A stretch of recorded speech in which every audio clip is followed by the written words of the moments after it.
Washington, Hillary Clinton tried. So did 16 rival Republicans. And after hundreds of millions of dollars were spent on ads attacking Donald Trump in 2016, the results were the same. They never did much damage. Now Michael R.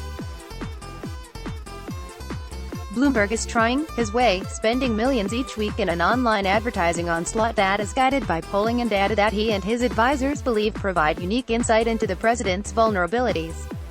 The effort, which is targeting 7 battleground states where polls show Mr. Trump is likely to be competitive in November, is just one piece of an advertising campaign that is unrivaled in scope and scale. On Facebook and Google alone, where Mr.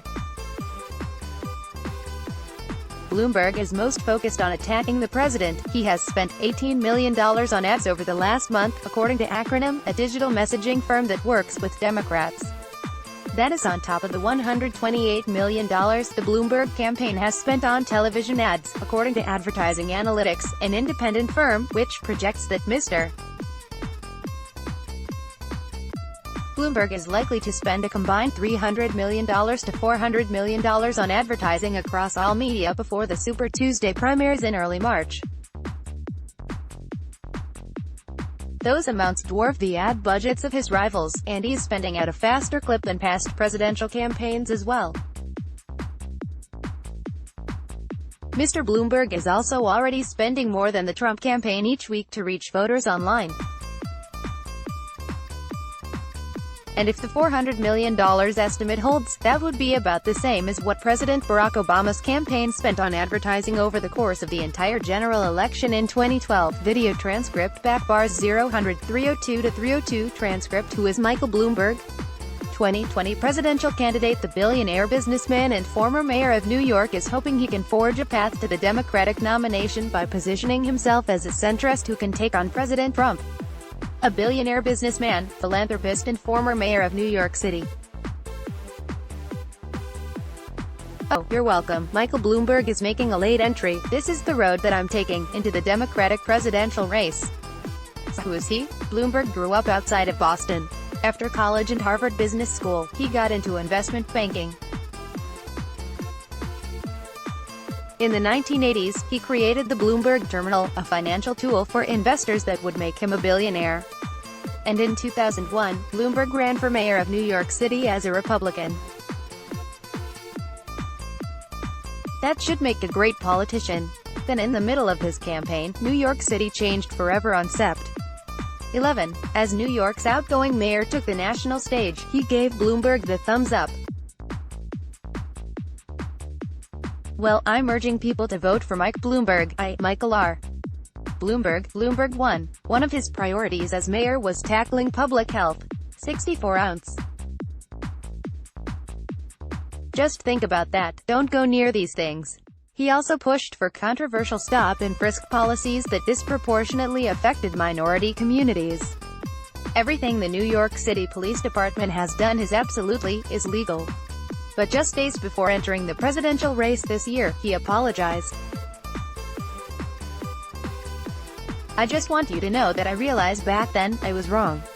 In 2007, he left the GOP. And in 2008, during the financial crisis, he asked the city council to extend term limits in order to let him run for a controversial third term. Yes, no, I. The vote passed, and he won re-election. They're going to make the next 4 years the best yet. So what about the issues? After he left office in 2013, Bloomberg went back to running his company, which includes a news division. But he's also focused on supporting candidates. Let's elect a sane, competent person, and causes he cares about, many of which are now key parts of his platform.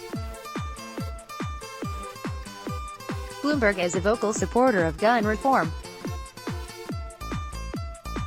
We cannot have a society where you go out in the street, and you can get blown away.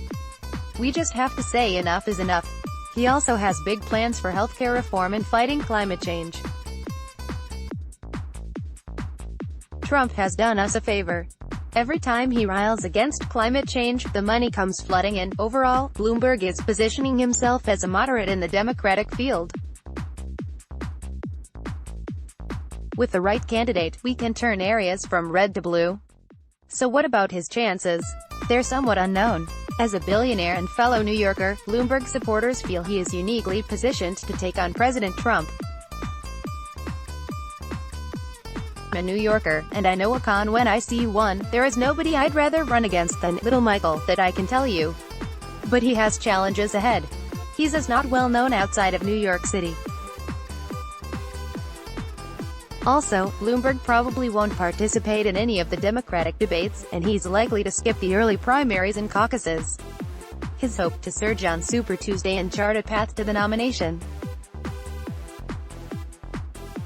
I am running for president to defeat Donald Trump, and to unite and rebuild America. The billionaire businessman and former mayor of New York is hoping he can forge a path to the Democratic nomination by positioning himself as a centrist who can take on President Trump.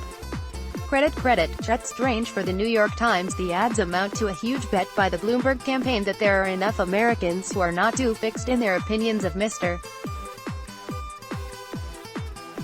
Trump and can be swayed by the ads' indictment of his conduct and character.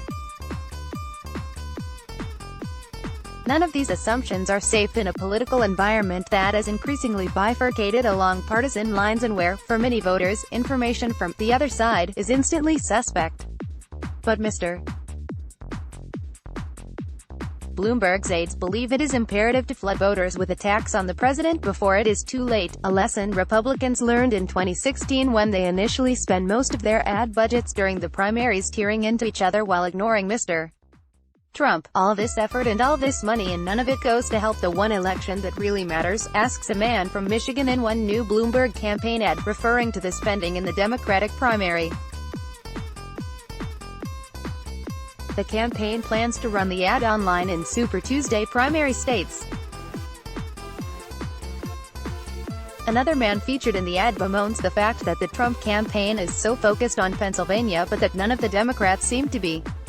By the looks of it, he's trying to win Pennsylvania once again. He's here all the time, the man says. In swing states like Wisconsin and Pennsylvania that are likely to decide whether Mr. Trump gets re-elected, the president's campaign and its allies have already been advertising on his behalf for more than a year. Bloomberg's campaign is focusing its efforts there, hoping to erode Mr. Trump's standing. We've been telling anyone who will listen, Trump is winning, said Kevin Sheehy, the campaign manager for Mr. Bloomberg. In interviews, Mr. Bloomberg's top strategists described how they believe they can undermine Mr. Trump's standing with voters who are open to reconsidering their support for him. According to the campaign's data, this is somewhere between 10% to 15% of the people who voted for him in 2016. Mr. Bloomberg's aides say their data generally shows that these people tend to express disappointment about promises Mr. Trump has failed to keep on issues like rebuilding the nation's infrastructure, an especially potent concern in places like Michigan. In most states, they are upset with the president's push to repeal the Affordable Care Act without putting forward a Republican alternative, which voters view as jeopardizing their health coverage. They view his response to several mass shootings during his term as lacking urgency and seriousness, particularly in the suburbs around Detroit and Philadelphia, the Bloomberg data shows. And many of them report feelings of exasperation and exhaustion after 3 years of what seems like daily, head-spinning stories about Mr. Trump, his impulsivity, dysfunction inside his administration and partisan squabbling in Washington that has in some cases bled into their lives at home and work. With the percentage of the electorate that is open to reconsidering, there is a tax on them that they want to eliminate, and that tax is on their attention, said Gary Briggs, who last year left Facebook as its chief marketing officer to join Mr. Bloomberg's company and is now advising his presidential campaign. The messages that the Bloomberg campaign is using in ads on social media and other websites are tailored to this sense of exhaustion. Say no to chaos, says one that appeared on Facebook in North Carolina. Another tweet. Another lie. Trump has tweeted thousands of false statements, causing chaos and embarrassing our country, reads another, depicting a picture of a man covering his face in evident despair as he stands in what appears to be a soybean field. Soybean farmers have been among the most affected by Mr. Trump's tariffs on Chinese goods. Others are more issue-specific and play to a notion that Bloomberg strategists say has tested well in their research. The president is looking out for the interests of big corporations and the wealthy despite promises to improve the lives of working-class Americans. The 7 states the Bloomberg campaign has chosen are some of the most competitive, like Wisconsin and Florida, and others where Democrats believe they can chip away at Republican dominance, like Texas and Arizona. Rounding out the list are Michigan, Pennsylvania and North Carolina. The Trump campaign has responded aggressively to Mr. Bloomberg's entry into the race, going so far as to bar reporters from Bloomberg News from its rallies and events because the outlet has said it would not conduct investigative reporting on Mr. Bloomberg's rivals for the Democratic nomination. Mr. Trump has belittled the former mayor and dismissed him as a threat, saying, "Little Michael will fail." Finding the most incisive way to attack a sitting president is extremely difficult for a variety of reasons. Not only does the president enjoy the power and platform of incumbency, but by and large Americans have already formed their views over the course of the first term.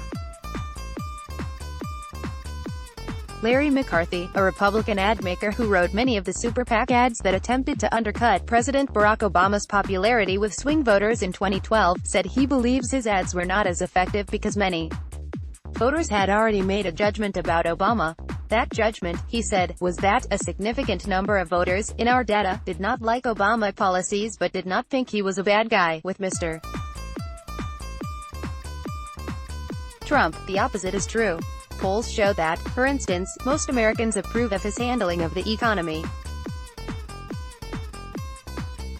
But they consistently give him low job approval ratings, saying that they do not think he is honest.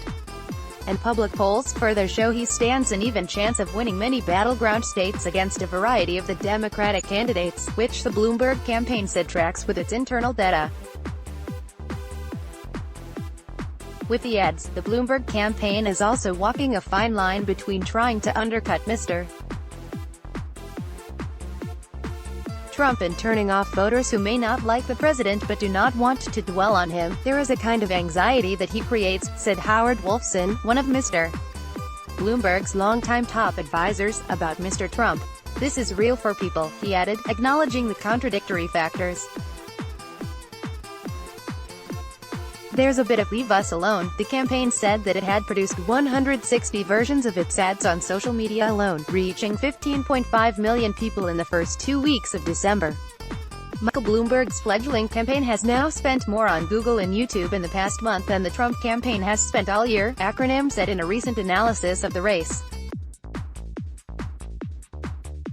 The ability to pour that much money into ads not only enables Mr. Bloomberg's campaign to pump out millions of messages a week, it also allows for more precise targeting to individual groups of uncommitted voters, whether that's women in the suburbs concerned about gun violence or more fiscally conservative people who are alarmed at the nation's rapidly expanding deficit. "One of the most potentially significant impacts of the Bloomberg strategy," said Ken Goldstein, a professor of politics at the University of San Francisco and an expert in political advertising, "could be how he's filling the void in places where pro-Trump ads are dominant." A new study Mr. Goldstein conducted with a group of other academics who specialize in political messaging. He said they found that in 2016 the lack of advertising from Mrs. Clinton's campaign seemed to contribute to lower turnout among voters favorable to her. Democrats with a lower propensity of voting in Michigan and Wisconsin, the study found, were less likely to turn out in areas where Mr. Trump was investing heavily online but where Mrs. Clinton was not advertising. The overall impact was modest, to be sure, Mr. Goldstein said. But Trump's margin of victory in Michigan and Wisconsin was also extremely modest. In addition to the hard-hitting critiques of Mr. Trump and his leadership, Mr. Bloomberg's ads are also designed to send a positive message about the former mayor that reaches Democrats in the primary. And it is those voters, no doubt, who need to be convinced first in order for Mr. Bloomberg to politically benefit from his huge investment in anti-Trump advertising. Sometimes it's easiest to define yourself by what you are not, said Todd Harris, a Republican messaging strategist who has worked on several presidential campaigns, most recently for Senator Marco Rubio of Florida. These ads, he said, are all about Mike Bloomberg introducing himself to primary voters as someone who dislikes Trump as much as they do. Let's block ads. Why?